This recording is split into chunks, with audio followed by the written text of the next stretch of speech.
Well, hello and welcome to the third of our CSF podcast focusing specifically on psoriatic arthritis. We'll be bringing you new episodes on a bi-monthly basis as well as our AXPA podcasts. We'll also be supplying you with monthly slide decks to keep you up to date with the latest research and publications in the field of psoriatic arthritis. And you know where to find them, cytokinesignaling.com.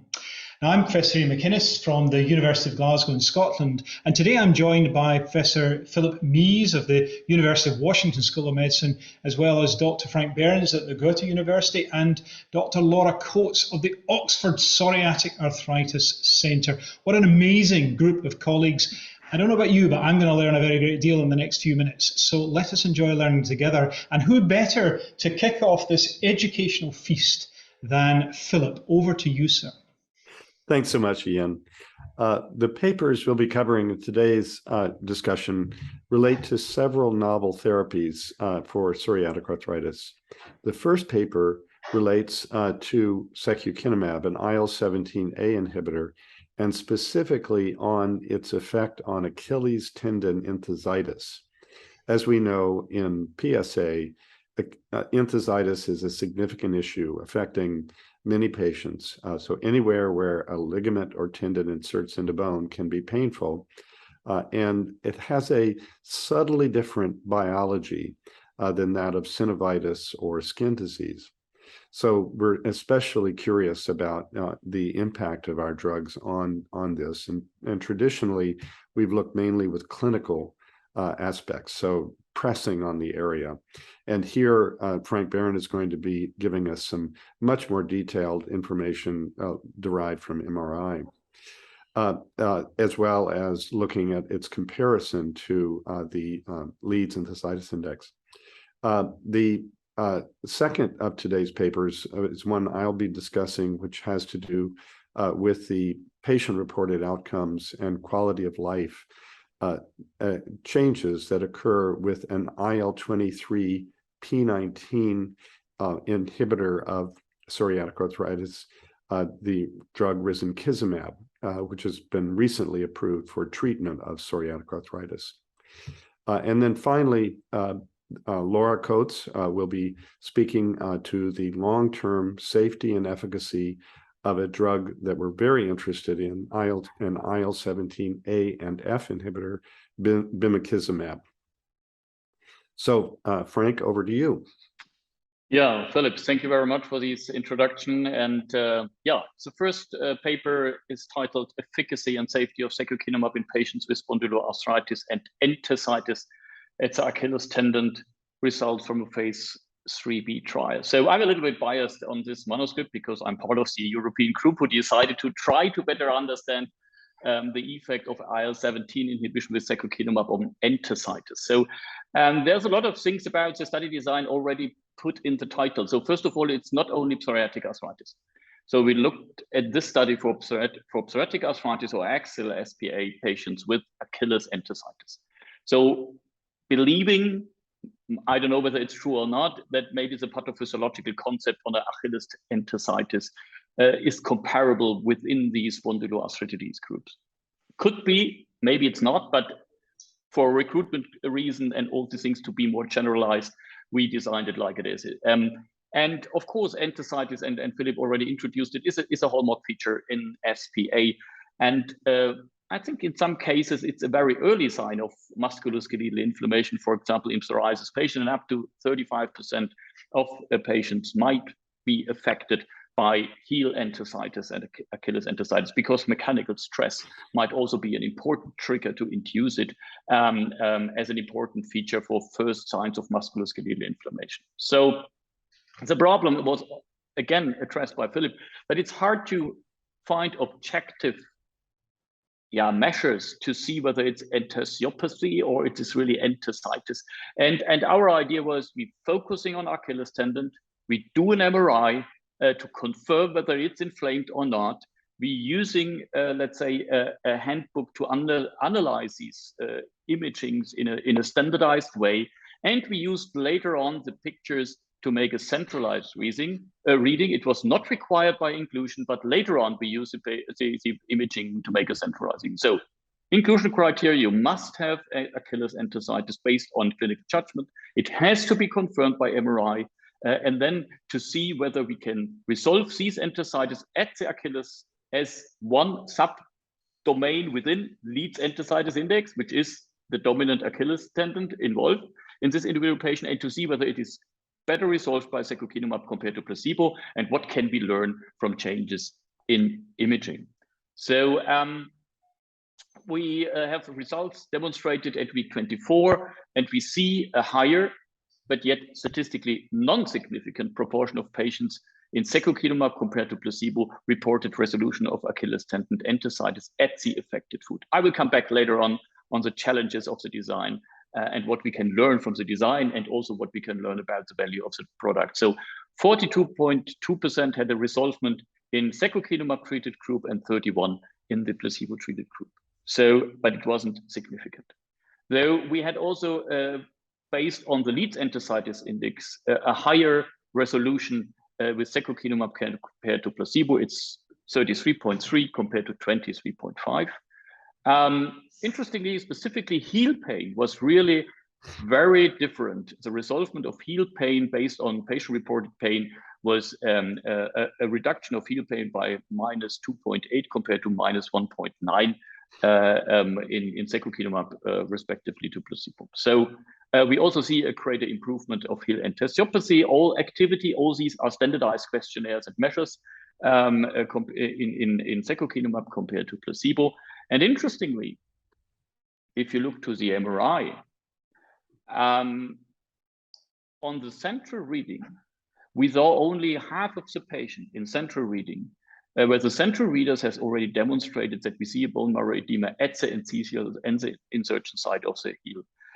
They used the Hamris scoring system, and we had only 76% having enthesial inflammation, despite the fact that we had at the beginning of the trial up to 35% of screening failures based on negative MRI at local reading. So means we have a very, let's say, stringent selection process, but despite the fact that we made it in that way, we had still only half of the patients were in central reading a bone marrow edema at the insertion of the enthesial were confirmed. Frank, so, to interrupt, yeah. Can you just remind me, on behalf of those of us who are so far away from the literature, what is Hamris? Some of our colleagues in clinical practice. Yeah, you're right. It's an OMERACT process to make a, let's say, consensus on how you can read MRI imaging. Yeah, you're right. Thanks for this important question. Well, so I serve as the lowest common denominator of knowledge in many discussions, Frank. Today's no exception. Thank you. Back to the story. Yeah. It's a great story. And to be honest, this scoring system was developed in parallel when we designed the studies. Therefore, we used, let's say, a handbook where Xenophon Baradiakos and others who are really familiar with MRIs defined what we want to see. And we had also the possibility that a rheumatologist, based on what we asked them to look for, can overrule his local radiologist, because we saw in the past that radiologists had sometimes a different view, only looking for bursitis instead of bone marrow edema. But all these things were tried to include it. So at the end, we can conclude that a substantial proportion of patients showed no signs in let's say, I don't know whether it's objective measure, but at least in MRI scanning, based on how we rate MRI nowadays. But still, also the response to secukinumab didn't depend on what you see in MRI.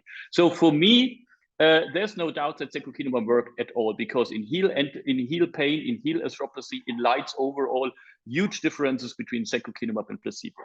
It wasn't significant based on the 0 or 1, let's say, very hard sensitivity to change scoring at one Achilles tendon. Means there was no graduation of response. It was only yes or no, which is hard to make as an endpoint. That's what I learned by study design.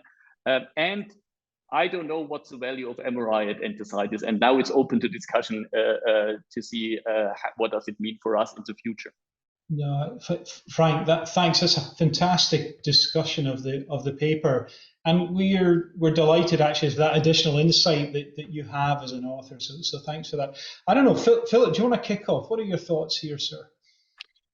Well, one of the things that I'm really interested in is trying to have more objective ways of measuring enthesitis than our simple way of just pressing on it and looking at the patient's face and seeing if they grimace or asking if they have pain. Because as Frank alluded to, it's hard to distinguish between having true enthesitis and having what we might call enthesalgia, especially in patients who have concomitant fibromyalgia.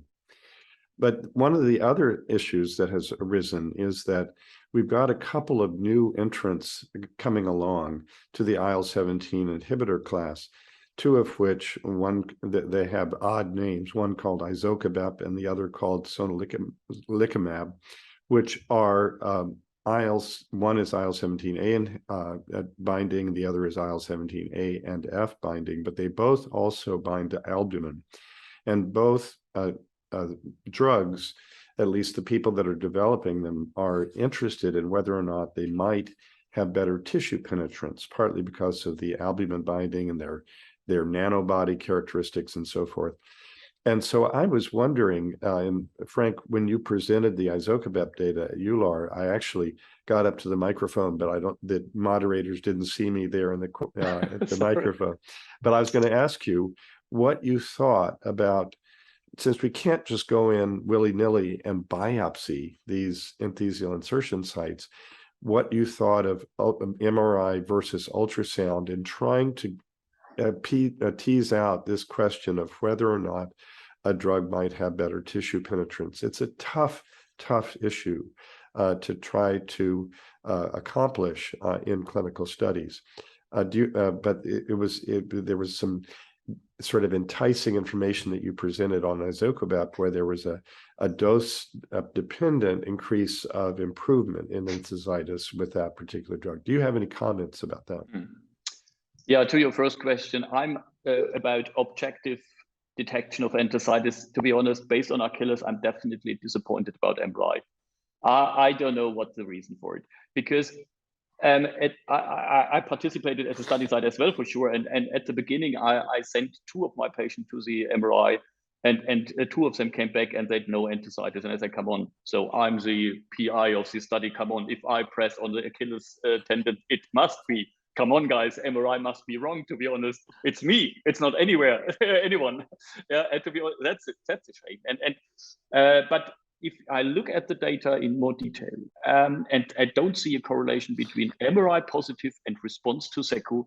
So we saw a lot of patients with a negative MRI properly responding to secu in a really nice way. I'm not so confident that MRI gives us a solution, and I think maybe it's better to do the power Doppler signal with the ultrasound. Or maybe, Frank, maybe what MRI measures is not telling us the entirety of why the patient is symptomatic. Yeah. No, I'm with you here. Symptomatic in that area of tissue, and I guess the challenge is whether power Doppler is going to pick that up either. I don't know. You know, what we really need is a really good molecular measure that can be picked up in imaging of neurosensitization. Yeah, you're absolutely right. Yeah. So that's why my point. MRI is not a solution. I think it mimics a really objective measure, but I think it will not reflect what patients are bothered by, and that's the challenge. And coming, yeah. No, all I was saying is, so because we could speak for hours on the subject, we're going to have to unfortunately move on relatively soon. But I just wanted to get Laura's esteemed thoughts briefly before we leave this. But I have to comment on. Oh, you're allowed to go for it, because Phillip wasn't able to ask me during EULAR. I have to compensate it right now. The question is whether albumin-binded new structures might home better in inflamed tissue. I think you pointed out that izokibep had 80% enthesitis resolution, but be careful, it's a very early clinical trial, small numbers to be honest. But if I think back on certolizumab pegol, where we had excellent data on mice interlimb homing, and it doesn't result in any differences in the clinic, let's see what happened in the clinic. That's my final comment.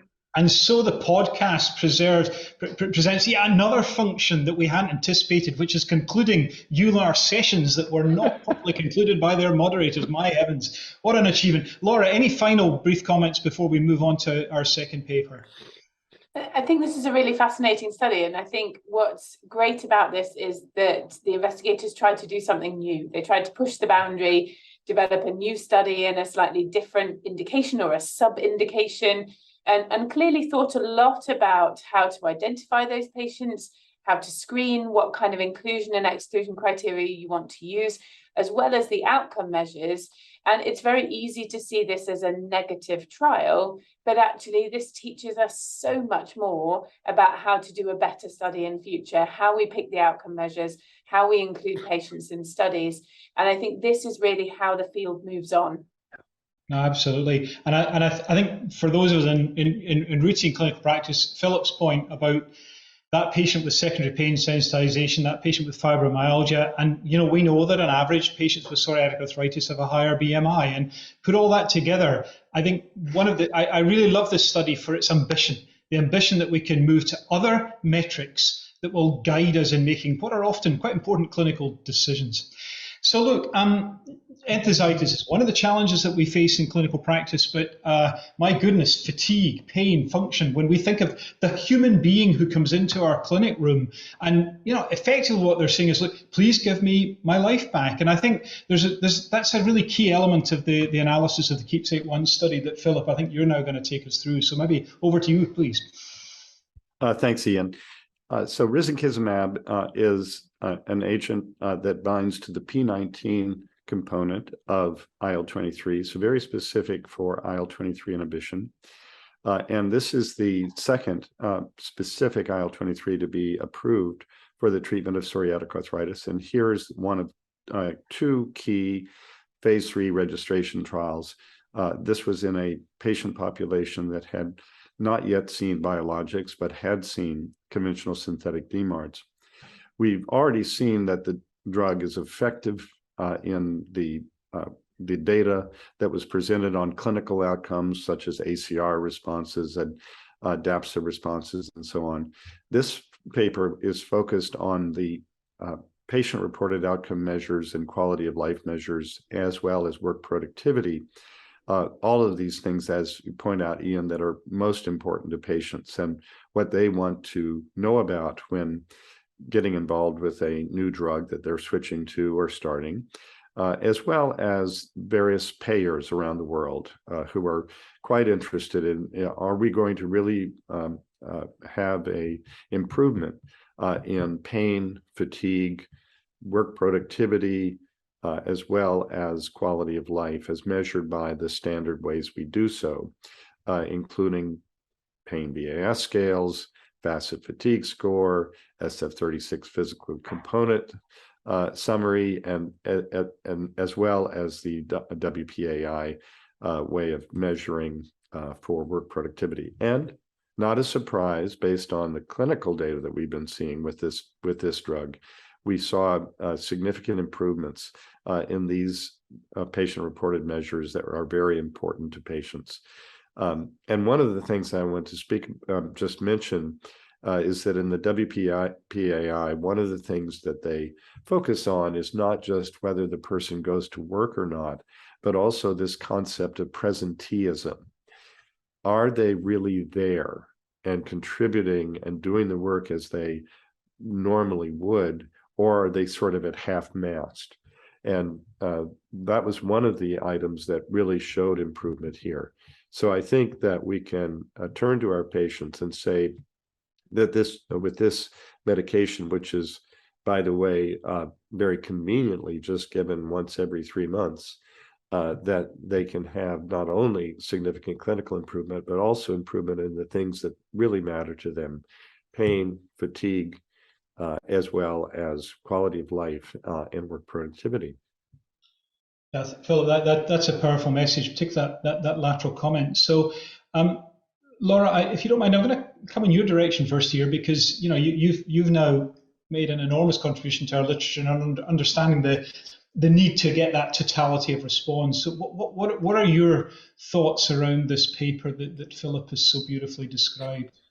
Yeah, I think it's brilliant the way that research has moved on, certainly since we did kind of early biologic drug studies, in terms of how we think about what outcome measures are included and what outcome measures matter to patients.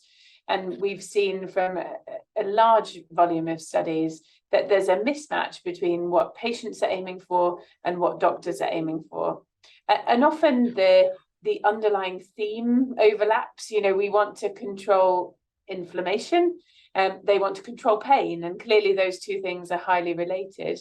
But I think thinking about really the big impact of the disease beyond just what we measure in clinic, but how patients feel day to day and how this impacts on their lives is really important.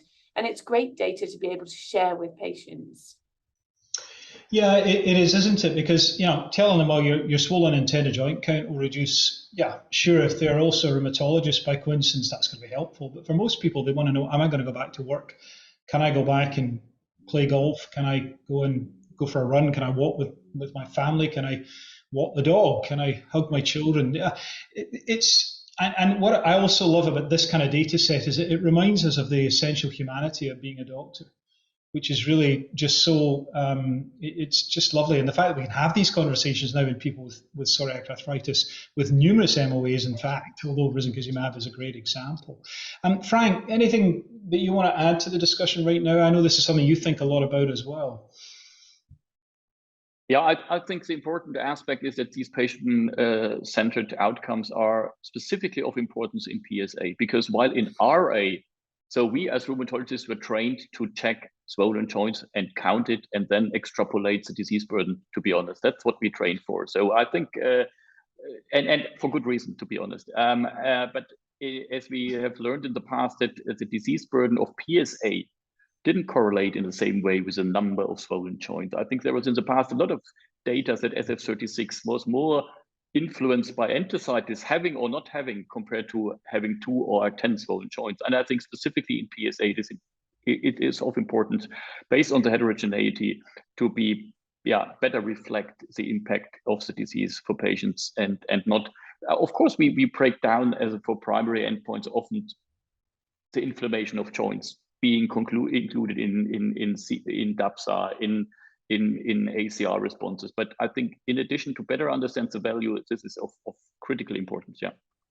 Just before we leave this paper, and Philip, forgive me, I'm going to come back in your direction. You've thought and taught us a great deal about fibromyalgia, about centralized or secondary pain sensitization, and you know, people make a kind of implicit assumption that all of the symptoms are related to intercurrent inflammation and or a direct consequence of obvious tangible tissue damage. But, you know, Philip, is it possible that what we're actually seeing in our patients is, yes, inflammation driven or maybe metabolically driven changes in the way in which neurosensing and neuroplasticity works, but actually what is left is a residual pain syndrome that is very real, is molecularly real, and could be modified by some of our interventions, almost independent of their anti-inflammatory potential. Any thoughts just before we leave this? Because it's a fascinating idea, isn't it, that we're treating the whole person, not just the anti-inflammatory impact in cytokine biology. Hugely important topic. And one of the things that we've been doing first with the JAK inhibitors and now with IL-17 inhibitors and moving into the IL-23 inhibitors is doing what we call mediation analysis, where we try to identify just that point that you've raised, Iain, how much of the pain and recently some data on fatigue is driven by inflammation, which we have historically thought is the main driver, versus central sensitization being upregulated and possibly being modulated by some of our therapies. So these analyses have been demonstrating that only a proportion of the pain and fatigue is being driven by inflammation. And actually, what our drugs may be doing is working in a separate pathway through central mechanisms to reduce these and address these. And I think that's an important message, especially in those patients that have concomitant central sensitization. And I think it'll be hugely reassuring to our colleagues in practice to see this all the time. And yes. Then sometimes you hear them saying, what are those academics thinking about? Come into the real world and see what I'm dealing with. Well, actually, the truth is we're trying to understand what is happening in the real world more and more in this disease. Yes. Look, I want to move to our third paper. And Laura, I think you've been getting far too easy a time. So it's essential that we hear your thoughts around this, this analysis of the bimekizumab data set. So over to you, Laura, please. Okay, so this paper is looking at 3-year results from the phase 2 trial of bimekizumab in active psoriatic arthritis. And obviously this has been published at a similar time as the early results from the phase 3 trial. So it's kind of adding in further information about bimekizumab, but particularly data on that open label extension. So we've already heard a little bit about bimekizumab. It's a monoclonal antibody that inhibits both IL-17F and IL-17A. And there have been studies in vitro that have shown potential benefit of addressing both of these cytokines. And so there was a phase 2 study now published some time ago, which showed the improvement both in patients with psoriatic arthritis and in patients with axSpA. And those patients that were included in the original phase 2 trial then went into an open label extension. And this study is looking out to 3 years of bimekizumab treated patients, all of whom had PsA. So obviously it is a phase 2 study, so it's relatively limited numbers. There were just over 200 patients who were in that phase 2 study, and by 3 years, 78% of them remained in the study. So a pretty good consistency of response and people continuing into the study into year 3.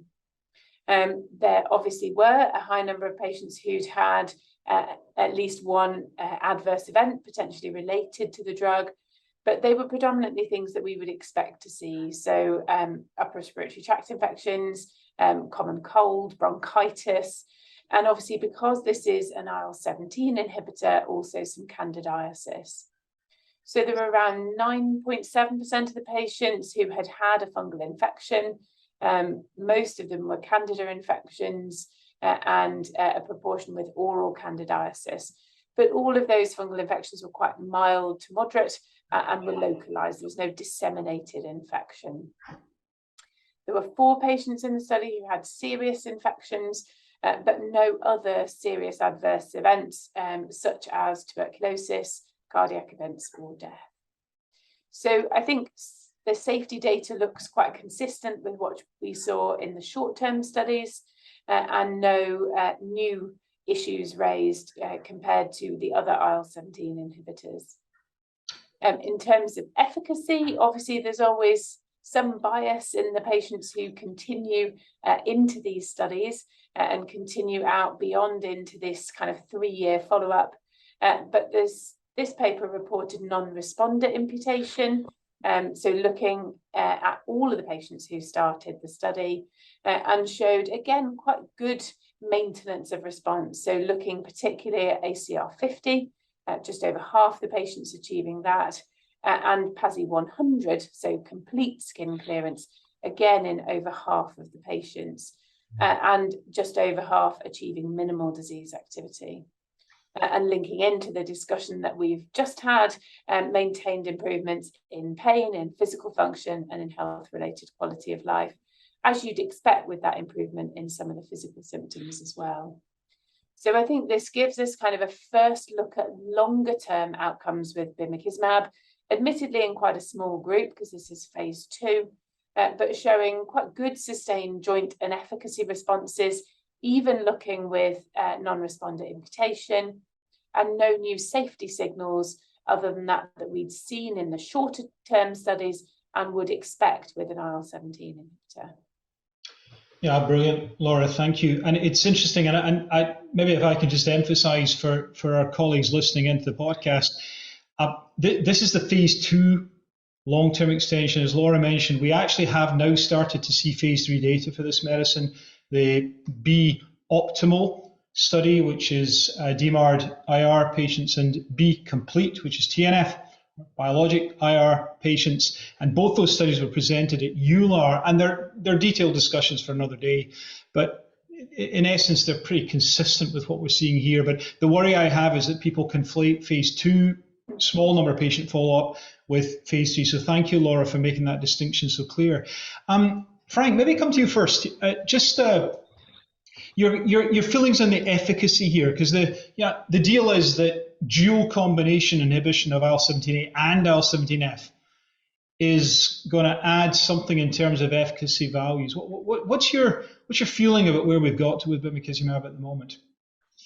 So I think we have to discriminate what we have learned from the already mentioned phase 3 data, where it looks in the range from what we have already seen.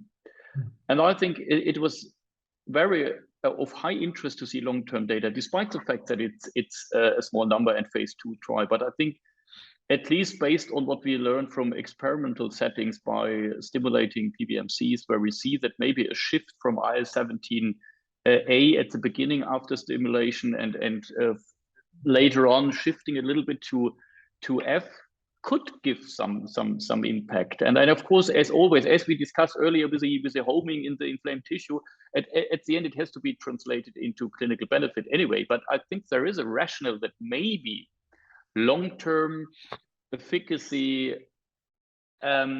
because keeping in mind that it's an Eclipse study in skin psoriasis, where we compared IL-23 inhibition compared to IL-17 in skin psoriasis, again, after a long period of responses, there's a slight dip in the IL-17 inhibitors compared to the 23s, and maybe, hypothetically, based on what we have learned from basic research from the lab, maybe F inhibition could make some differences in the long run, but that has to be demonstrated in clinic.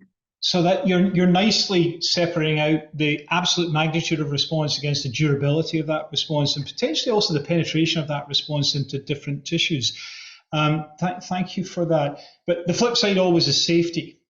And in every experiment so far, to my knowledge, that we've done with biologic combination, there's been a toxicity price to pay. Phillip, we're seeing something happening particularly in the area of fungal infections here. I don't know if you want to just think out loud about the safety profile we've seen so far, accepting the limitations that it's a small study cohort at the moment. So I think that this data, as well as the data that we've seen in psoriasis studies, where they use a higher dose, we do see a dose-related effect on surface Candida infection. And I emphasize surface because we haven't seen the deep fungal infections that have been associated, for example, with TNF inhibitors. And most of the time, the patients tolerate this. That's moderate to mild, and very few dropouts due to the Candida infection. So whereas I think it's real, and if anything, it's telling us that maybe there's a little bit more potency here, and thus this Candida signal. I think that the most of the time the patients tolerate it okay. And one thing I would just love to add is that to the overall efficacy comment is one of the important criteria that is being used increasingly is Laura's minimal disease activity criteria that she generated many years ago working with the GRAPPA group.